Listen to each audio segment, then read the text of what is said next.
అందరికీ నమస్కారం అండి.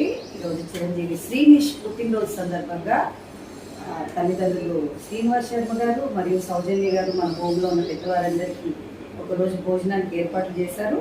మన హోమ్లో ఉన్న పెద్దవారందరి తరఫున చిరంజీవి శ్రీనిష్కి పుట్టినరోజు శుభాకాంక్షలు మరియు ఆశీర్వాదాలండి. Thank you very much.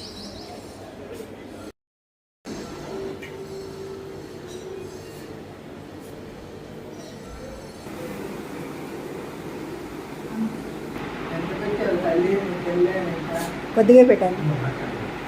నాన్న చాలా ఎక్కువ ఎక్స్పెక్ట్ చేస్తారు బాబా.